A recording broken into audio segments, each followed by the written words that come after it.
muchas personas entienden el tercer mandamiento de una manera limitada, corta, como si solo significara para muchos no digas groserías acerca del nombre de Dios, o no lo insultes, o no lo tomes de una manera vana, o no hables de esa manera. Sin embargo, cuando nosotros vamos a las Escrituras, hermano, cuando la Escritura aborda este mandamiento o nos habla, su alcance es mucho más profundo y más amplio. ¿Por qué? Porque no se trata únicamente de evitar específicamente la blasfemia verbal acerca del nombre de Dios, sino de la manera en cómo nosotros nos relacionamos con todo lo que representa a Dios.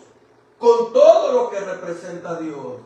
Así que el mandamiento apunta a la reverencia, no solo verbal, sino la reverencia del corazón, que inevitablemente se expresa en la forma en que hablamos.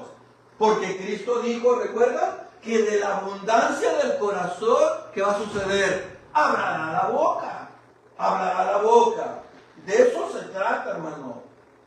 De lo que hay en el corazón. La siguiente. En Éxodo capítulo 20, versículo 7, Dios declara que no dará por inocente al que tome su nombre en vano. Es decir, hay un juicio. Y a veces nosotros no lo vemos de una manera rápida, pero sabemos que Dios no lo tomará por inocente. Tarde o temprano, Dios traerá juicio si no se arrepiente de ese pecado. Esta advertencia que Dios hace en Deuteronomio 27 revela, iglesia, que el nombre de Dios no es algo trivial, que nosotros lo podemos intercambiar con un lenguaje común. No, en la mentalidad bíblica, el nombre representa la persona misma. En la mentalidad bíblica, el nombre representa el carácter. ¿Usted sabe por qué? Por ejemplo, José le puso Manasés a su hijo. ¿Alguien sabe? ¿Cuál fue la razón de que José le pusiera Manasés a su hijo? ¿Por qué le puso Efraín? ¿O por qué se llamaba Jacob y luego Israel? Habla de su carácter. ¿Cuál era el carácter de Jacob? Usurpador, ladrón. ¿Y cuál es el carácter de Israel? El que pelea con Dios y vence. ¿Cuál es el carácter del nombre de Manasés? Dios me hizo olvidar en la tierra de mi aflicción. Por eso le puso Manasés. El carácter Efraín, Dios me hizo fructífero en la tierra de mi dolor. ¿Se da cuenta? Habla del carácter de la persona. Así que la advertencia revela que el nombre de Dios no es algo trivial ni intercambiable con el lenguaje común. No. En la mentalidad bíblica, el nombre representa a la persona misma, su carácter, su autoridad y su gloria. Por ello, tratar el nombre de Dios con ligereza no es solo un problema de vocabulario, iglesia, sino un problema de actitud espiritual hacia Dios mismo, un problema del corazón. Un problema del corazón. Los teólogos reformados y catecismos han reflexionado cuidadosamente sobre este mandamiento. Han reconocido que el nombre de Dios en la Biblia funciona como un concepto representativo. ¿A qué me refiero? Cuando la Escritura habla del nombre de Dios, muchas veces se refiere a todo aquello por medio de lo cual Dios se da a conocer. Dios se da a conocer. Y era Abraham de 99 años y Dios se le aparece, Génesis 17. Yo soy Jehová, Dios Todopoderoso, el Shaddai. ¿Qué significa? No importa la edad que tengas. ¿Cuál es el problema? Yo soy Dios Todopoderoso. Y nosotros conocemos qué pasó en la historia. Así que es lo que pasa, es lo que representa el nombre. Dice en otras palabras, si algo revela verdaderamente quién es Dios, entonces está conectado con su santidad. Porque Dios es santo, entonces Él está apartado, Él es puro, Él es perfecto. Su nombre es santo. Entonces, lo que lo representa correctamente también debe de ser tratado como santo. Por ejemplo, para entenderlo todavía mejor, pensemos en la palabra de Dios.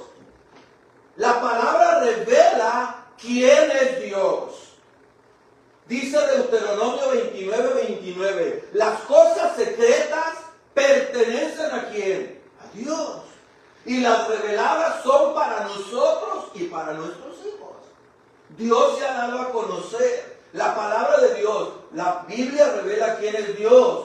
Por eso debe de ser tratada con reverencia.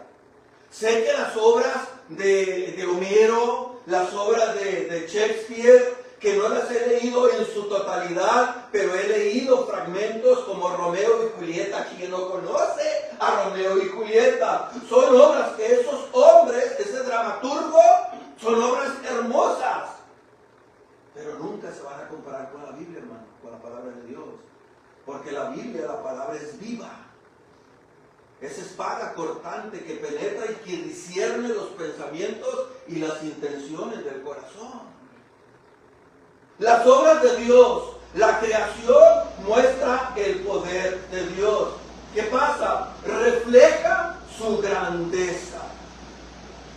La creación, los cielos muestran la gloria de Dios. El firmamento anuncia las obras de sus manos. Y ahí dice la Biblia, su poder con mayúscula, es su poder. Ese poder de Dios cuando dijo y sea la luz, es un poder no como el poder de la ley de la gravedad. La ley de la gravedad solamente hace su función. Entre más masa tiene el objeto, más fuerte es el impacto. Pero su único propósito es jalar, atraer. Es todo lo que hace. Pero el poder de Dios no. Ese tiene propósito. Como se lo dije, Dios dijo, sea la luz. Y la luz no salió disparada como loca sin saber qué hacer. No, se puso en su lugar correcto.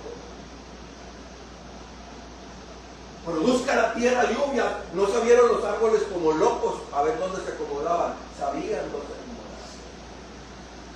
Porque tiene sentido, tiene propósito. El pueblo de Dios, el creyente, lleva su nombre. El creyente debe su nombre. Señor, ¿a quién debemos de adorar? De la manera. ¿De quién es la imagen? Del César. Entonces, dale al César lo que es de al César y a Dios de lo que es de Dios. ¿De quién lleva usted la imagen? Somos hechos a imagen y semejanza de Dios. Entonces nosotros debemos darnos a Dios. Somos el pueblo, debemos reflejar su carácter. Por eso la Biblia insiste tanto en no tomar el nombre de Dios en vano, no solo con palabras, sino con la vida. Por esta razón la enseñanza cristiana histórica, el cristianismo histórico ha entendido que honrar el tercer mandamiento implica tratar con reverencia todo lo que pertenece a Dios o cómo habla Él. No basta en evitar la blasfemia, no, el creyente está llamado a usar correctamente y con respeto todo aquello que Dios ha revelado acerca de sí mismo, todo aquello.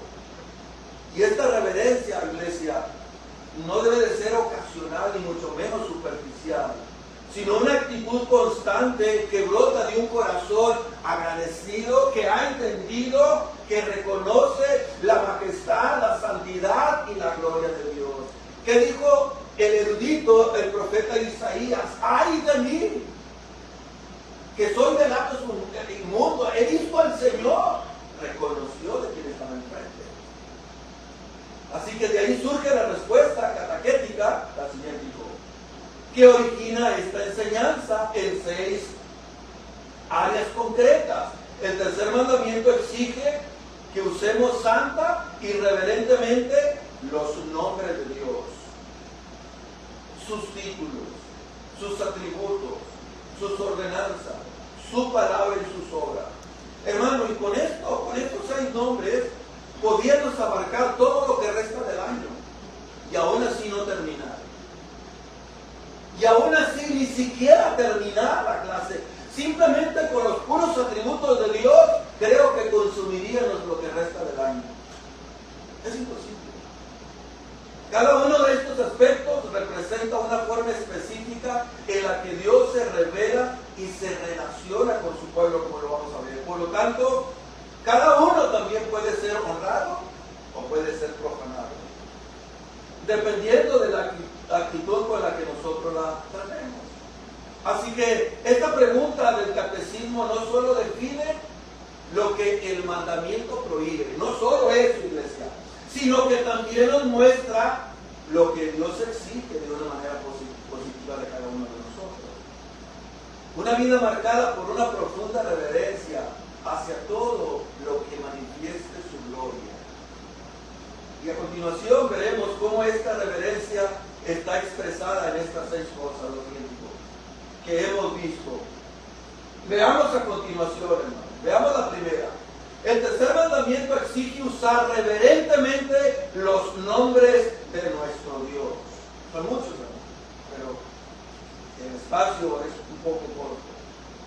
El primero aspecto tiene que ver con los nombres con los cuales Dios se ha revelado a nosotros. Dios se ha revelado en su palabra. En la Escritura, los nombres de Dios, iglesia, no son accidentales. Cada nombre revela algo específico de su carácter. A Abraham, el patriarca, se le reveló cuando iba a sacrificar a su hijo Isaac y que Dios le dijo: no hagas nada, muchacho, ya vi que tienes temor. Porque Abraham entendió que el poder de Dios era tan grande que era poderoso para levantar a su hijo de los muertos. Por eso no lo dudó. Y no te cordero, Jehová Jireh, Jehová proveerá, como el que provee. ¿Y qué dijo Cristo más adelante, muchos siglos?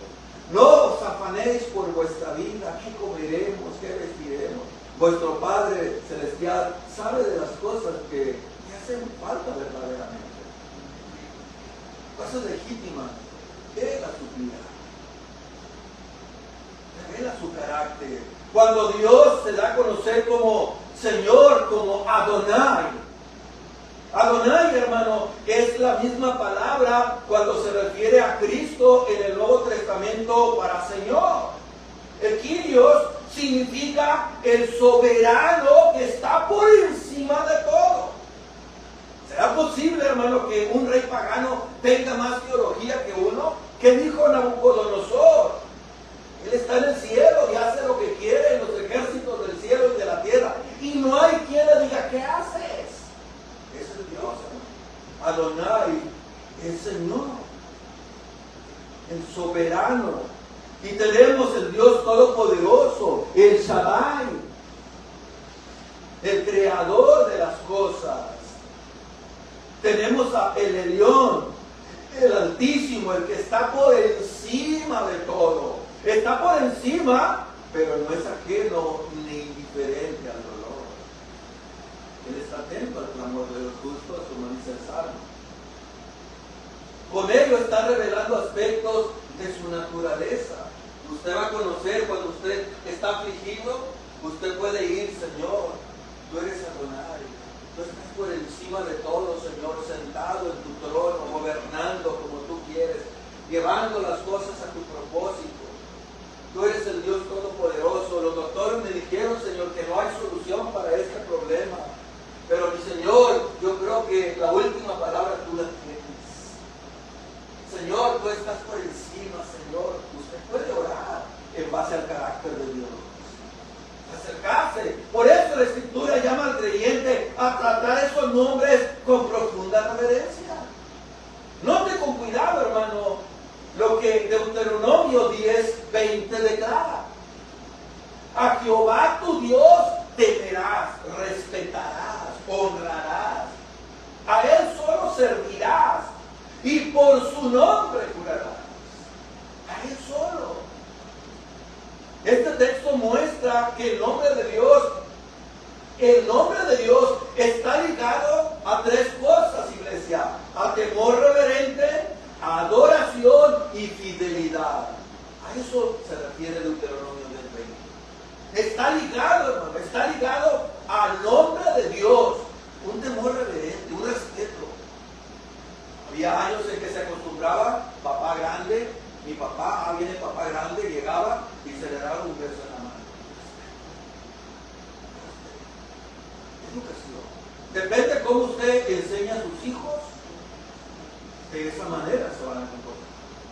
Saluden, hijo. A veces he escuchado que dicen padres, pasa el himno, eso es lo que te enseñan en la escuela, corrijo. En la escuela enseñan matemática, geografía, ciencias sociales, física, etcétera, etcétera. Que en la casa se enseñan valores. Así que este texto de Deuteronomio 10:20 nos muestra el nombre de Dios que está ligado al temor reverente, adoración y fidelidad. Usar el nombre de Dios correctamente significa no usarlo entonces a la ligera. No usarlo para bromas o expresiones. He escuchado que personas que se expresan, no, hombre, Chuyito es bien bueno. Así se refieren a Cristo, como Chuyito. Invocarlo falsamente, no utilizarlo para respaldar mentiras. Te lo juro por Dios, por esta. ¿Has escuchado esta frase? ¿Por qué? Porque su carácter no tiene la reputación. Tengo que usar el nombre de otro para darle credibilidad, porque mi reputación está por los suelos, nadie me cree. Tengo que usar el nombre de otra persona para que me puedan creer. Y estoy usando entonces el nombre de Dios en vano. Cada vez que pronunciamos el nombre de Dios, debemos recordar, hermano, que estamos hablando del Dios Santo del universo. Cuando los escribas se encontraban la palabra Jehová, iban y se bañaban y luego se iban. Si 20 veces se encontraba la palabra Jehová, 20 veces iban y se bañaban por el impacto que tenían. Usted sabe por qué cuando fueron a buscar a Cristo al monte, al huerto de Getsemaní, ¿a quién buscan? A Jesús. Yo soy. Cayeron todos postrados por la reverencia del yo soy, el que soy, que se reveló en Éxodo capítulo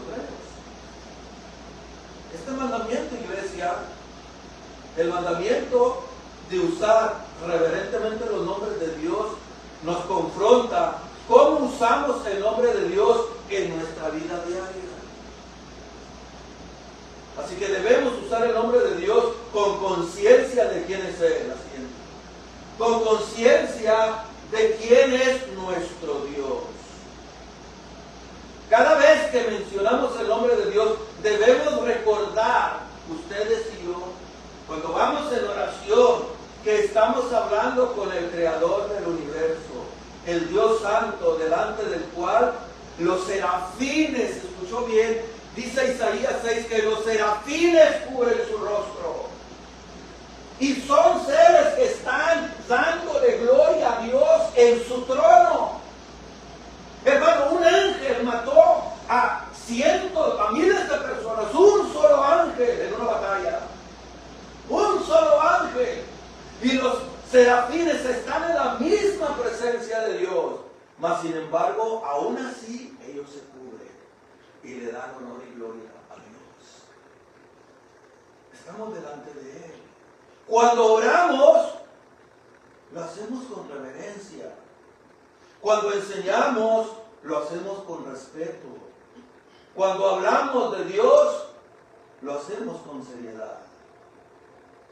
No pronunciamos su nombre como algo común, porque Dios no es común. Dios es Dios. Debemos honrar el nombre de Dios con nuestra vida. La siguiente. A ver, sí. ¿Cuál es el inciso de ese arte? ¿Pasaste el verbo? Ok, ya está. Ámense. Debemos honrar a Dios con nuestra vida. No solo se profana el nombre de Dios con palabras, iglesia, no solo con palabras, también se profana con nuestra manera de vivir como cristianos, con nuestro comportamiento. Cuando alguien dice ser cristiano, pero vive en desobediencia, en cierto sentido está usando el nombre de Dios de manera vana. ¿Por qué? Porque está asociando el nombre de Dios con una vida, con su vida, que no lo honra. Que no lo honra. Por eso, honrar el nombre de Dios significa vivir de manera coherente con la fe que nosotros profesamos. Vivir de manera coherente con la fe que nosotros profesamos. Responder correctamente a Dios delante del mundo que nos observa. Responder correctamente. Recordar el nombre de quien nosotros llevamos. Somos embajadores. Si el nombre de Dios es santo, entonces, iglesia, no solo debemos cuidarlo con nuestros labios, sino también con nuestro testimonio, con nuestra vida, con nuestra vida.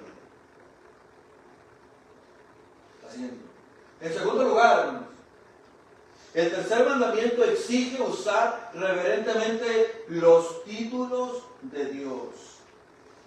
Dios también se revela, iglesia, por medio de títulos que expresan su autoridad y su dignidad. La Escritura nos habla de Dios como nuestro Señor, Adonai, nos habla como nuestro Rey, nos habla como el Altísimo, como el Dios de gloria, como nuestro Padre Celestial, Jehová de los ejércitos. Títulos. Esos títulos no son meros adornos religiosos, sino son declaraciones de quién es Dios. ¿Qué dice el salmista? Dad a Jehová la gloria debida a su nombre. Adorad a Jehová en la hermosura de la santidad. Y dar a Jehová la gloria a su nombre significa reconocer su autoridad y su majestad. Cuando tratamos los títulos de Dios con una de manera superficial o irreverente, nosotros estamos reduciendo su grandeza.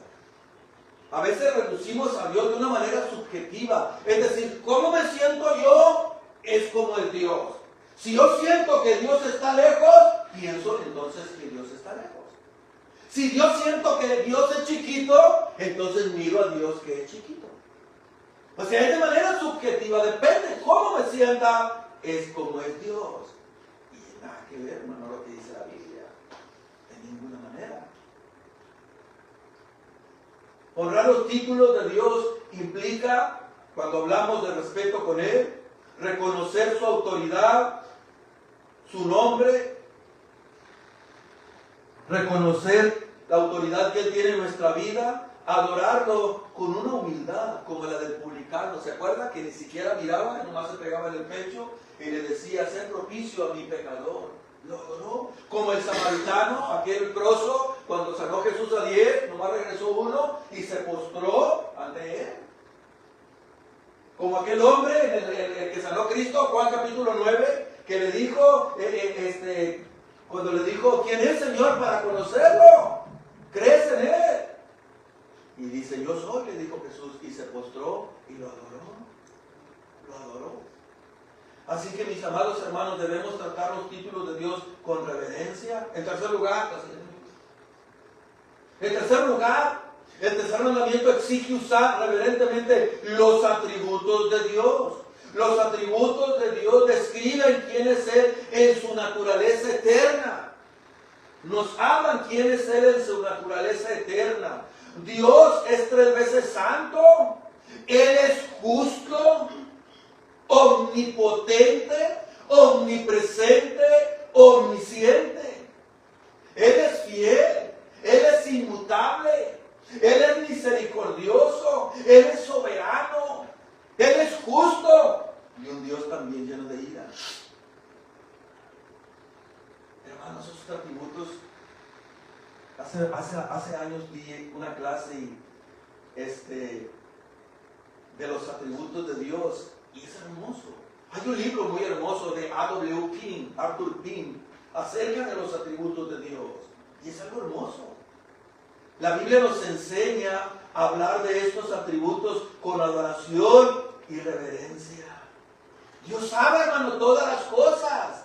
Dice Pablo que cuando Dios no podemos ser tentados más de lo que podamos soportar, sino que cuando somos tentados, Dios da la salida. Él es omnisciente, Él sabe, hermano, cuando tú tienes la capacidad de soportar o no una cosa, Dios sabe.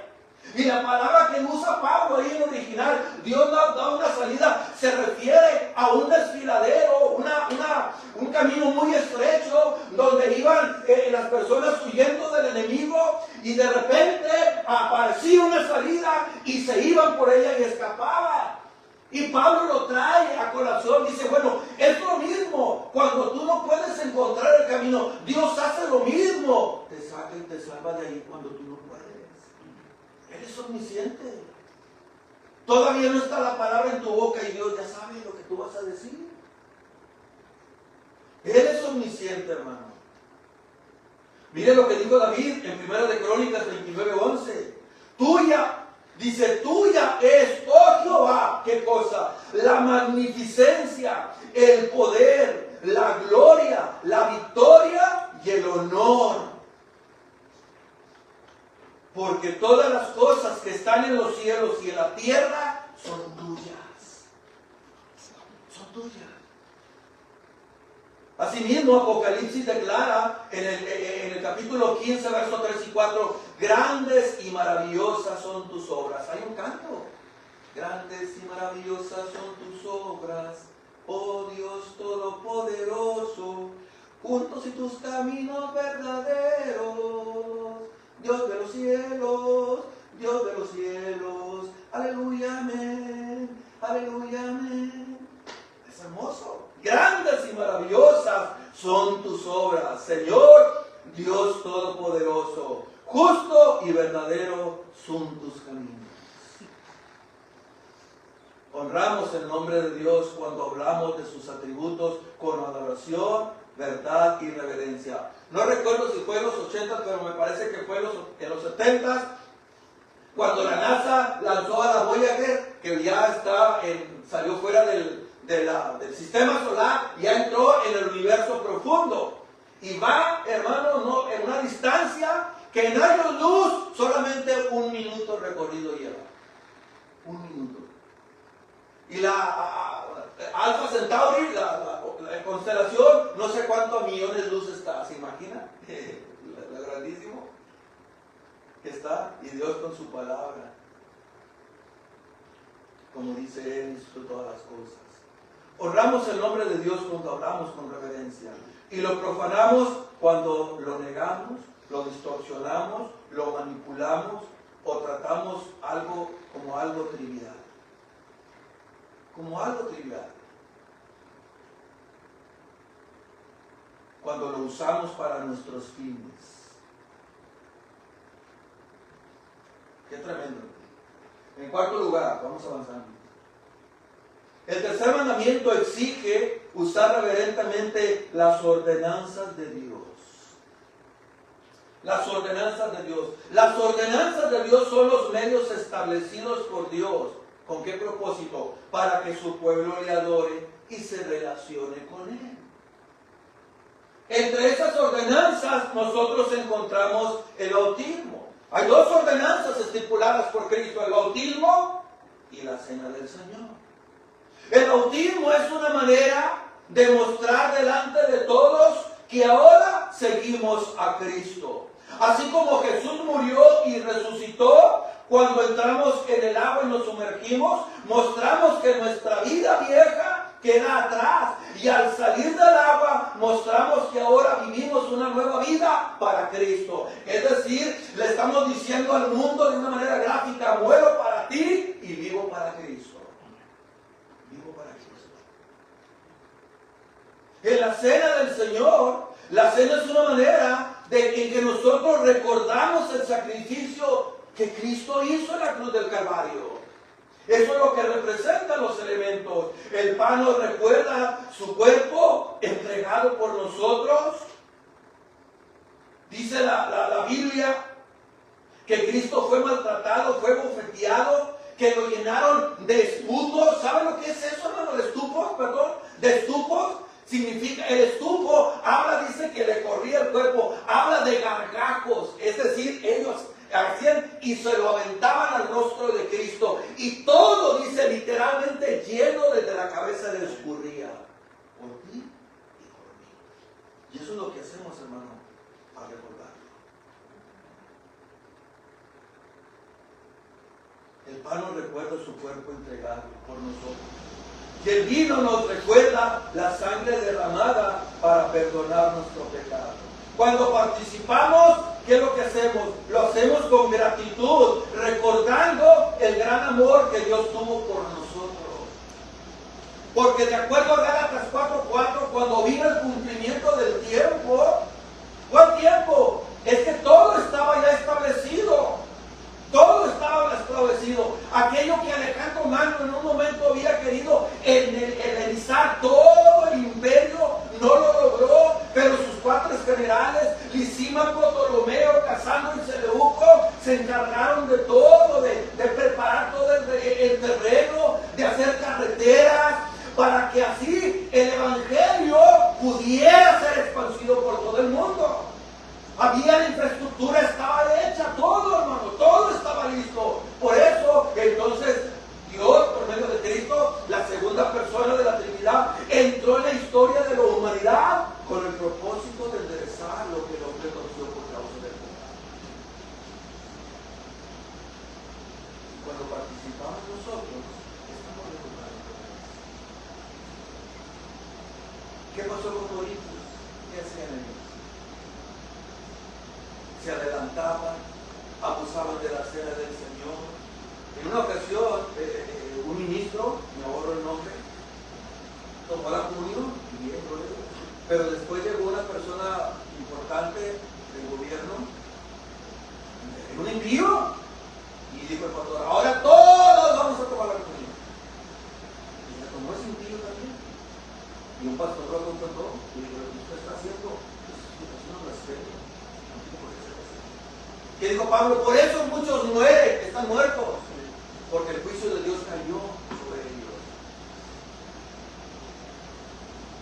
Otra de las ordenanzas es la comunión con los santos en la iglesia, no dejando de congregarnos, como algunos tienen por costumbre, dice Pablo, dijo el escritor a los hebreos. Es la comunión. La comunión es cuando los cristianos viven unidos. Si ayudan, hermano, nos ayudamos, oramos unos por otros. Compartimos la vida juntos como una familia en Cristo. Pues eso es lo que somos, iglesia. Una familia en la que nos ayudamos, nos respetamos, nos amamos. Es más, a veces un cristiano es más unido que un hermano carnal. A veces encontramos más consuelo en un creyente genuino que en un hermano de sangre. Porque nos une Cristo. La comunión. ¿Qué influye en la comunión cristiana? ¿Qué influye en nuestras vidas, iglesia? ¿En qué influye en nuestra unidad en Cristo? Porque todos los cristianos formamos un solo cuerpo, Cristo es la cabeza. Dice Romanos 12:5, porque todos somos miembros los unos de los otros. En segundo lugar, hay amor y cuidado mutuo. Hablamos. Cuando alguien está hablando mal de un hermano, tú lo paras en seco y espérate. Permite que él esté aquí presente.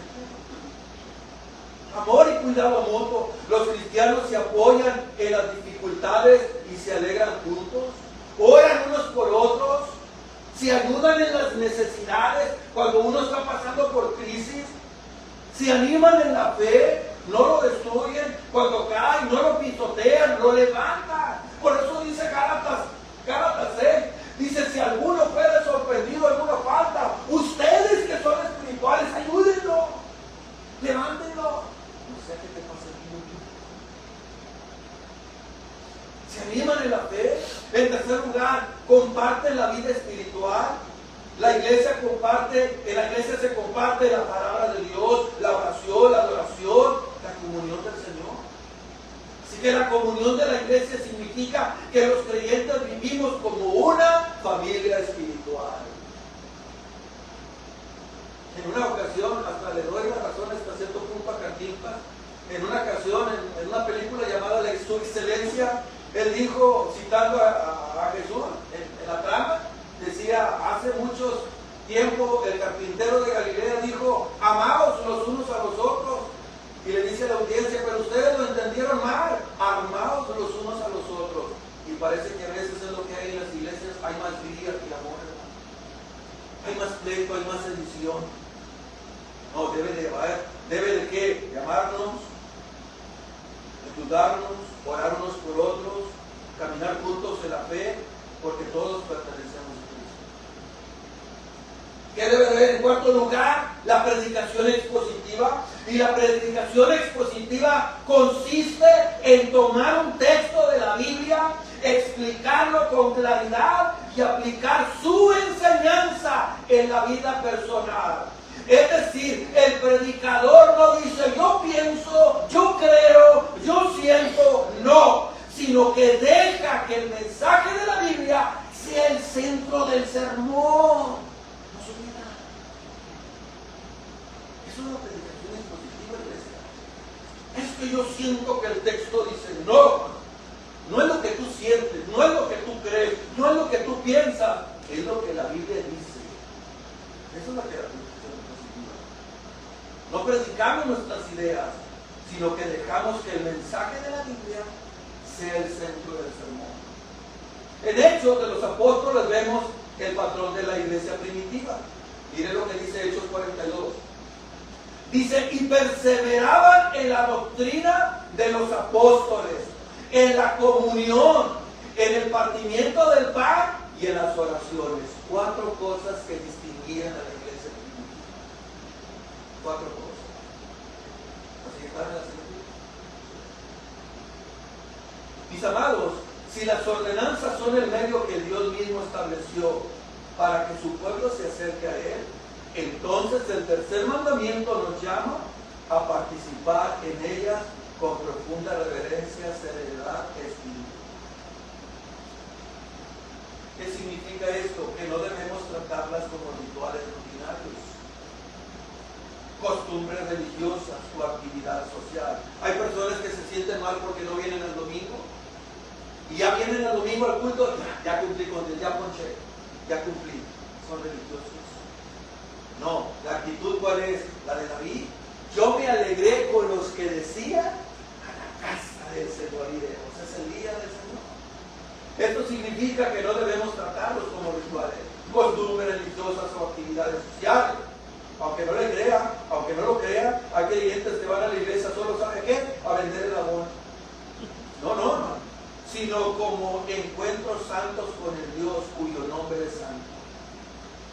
Por ejemplo, cuando escuchamos la predicación de la palabra, no venimos como quien oye una conferencia más, un discurso, sino como quien está oyendo la voz de Dios hablando por medio de las Escrituras, porque es lo que hace Dios. Cada día del Señor Él se pasea entre los candelabros y cuando la Biblia es interpretada correctamente dentro de su contexto, hermano, y es aplicada, es Dios hablando a tu vida. Es Dios. Cuando participamos en la oración congregacional, no repetimos las palabras de una manera mecánica, sino que reconocemos que estamos hablando con el Dios mismo, el soberano y rey del universo. Con Él estamos hablando. Cuando tú y yo participamos del bautismo o de la cena del Señor, no son simples símbolos religiosos, como les dije, son ordenanzas que representan claridades profundas de las Escrituras establecidas por Cristo mismo. Por tanto, usarla de una manera irreverente también es una forma de tomar el nombre de Dios en vano, porque en ellas Dios ha puesto su autoridad, su presencia y su nombre. ¿Cómo viene esto al culto? ¿Cómo viene esto al culto? ¿Distraído o preparado? rectitud, vienes con la certeza de que si se habla la Biblia, si se traza, es Dios hablando a tu corazón. ¿Cómo participas en las ordenanzas que Dios estableció? ¿Con fe? ¿Con reverencia? ¿O simplemente por costumbre, por hábito o por prisa, sin discernir? ¿Valoras los medios de gracia que Dios te dio, como la oración, la Biblia, el congregarnos para fortalecerte, o los tratas como algo común? Porque cuando tratamos las ordenanzas de Dios, hermanos, como algo trivial, estamos tribalizando a Dios, a Dios, que las instituyó, las estamos usando de una manera vana, trivial, simplemente por costumbre. Y estamos tomando el nombre de Dios, hermano. Seguimos, hermano, avanzando. En quinto lugar, el tercer mandamiento nos exige usar reverentemente la palabra de Dios. La Biblia es la revelación escrita de Dios. Y por eso merece el respeto. El salmista declaró en el Salmo 138:2: has engrandecido tu palabra sobre todas las cosas. La palabra de Dios, hermano, no es un libro común. Es la voz de Dios hablando a su pueblo. Y dice Apocalipsis 22:18: si alguno añade a estas cosas, Dios traerá sobre él las plagas. Y si alguno le quitare, Dios quitará su parte en el libro de la vida. Así que la Biblia dice todo lo que tiene que decir, todo, para cumplir plenamente el propósito para el cual Dios la inspiró. Todo consejo de Dios tocante a todas las cosas necesarias para su gloria, para la salvación del hombre, para la fe, para la vida, están expresamente expuestas en esa Santa Escritura, a la cual, iglesia, nada hay que añadírsele, ni por revelación de Espíritu. Por eso dijo Pablo a los Gálatas: si alguien viene con un nuevo, si nosotros venimos con otro evangelio, que no sea este, sea maldito. Que no añadírsele. La Biblia es suficiente para crecer espiritualmente. La Biblia es suficiente para crecer en santidad. La Biblia es suficiente para darnos consuelo en la aflicción. La Biblia es suficiente para poder tratar los problemas del alma humana. La Biblia es suficiente, hermano, para guiar a la iglesia. La Biblia es suficiente para salvar a los perdidos. La Biblia es suficiente porque no hay ningún otro libro en el mundo que tenga tal poder transformador que la palabra de Dios. No, no. ¿Qué dice Hebreos 4:12? Que la palabra de Dios, dice, es viva y eficaz, y más cortante que toda espada de 2 filos, y penetra a partir el alma y el espíritu, las coyunturas y los tuétanos, discierne los pensamientos y las intenciones del corazón. Lo que tú no le cuentas a nadie, sorpresa, Dios ya lo sabe. Lo que tú estás pensando hacer, Dios ya lo sabe. Aquello que le cuentas a tus padres o a tus hermanos, Dios ya lo sabe. ¿Se acuerdan de acá? Cuando robó el manto babilónico, Josué 7, alguien lo sabía. Por eso perdieron la batalla con Jai. ¿Y qué pasó? Dios descubrió, Dios supo dónde está. ¿Dónde estás tú? Le dijo Dios a Adán. Como si Dios no supiera dónde estuviera. Ningún libro hay. Por eso alguien decía: lo importante no es lo que yo digo de la Biblia, sino lo que la Biblia dice de mí. La Biblia es un espejo y tú te ves exactamente como eres cuando lees la Biblia. Es por medio de su palabra que Dios nos lleva a Cristo, que Dios se revela a Cristo, que nos revela a Cristo para que completemos su gloria.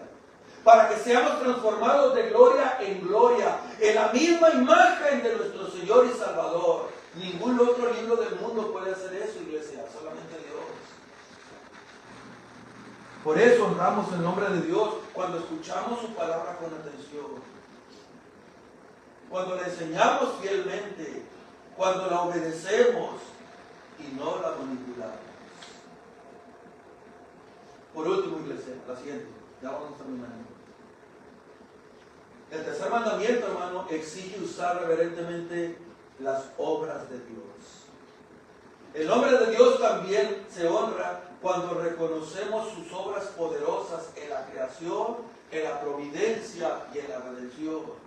El salmista exhorta: alaben la misericordia de Jehová y sus maravillas para con los hijos de los hombres.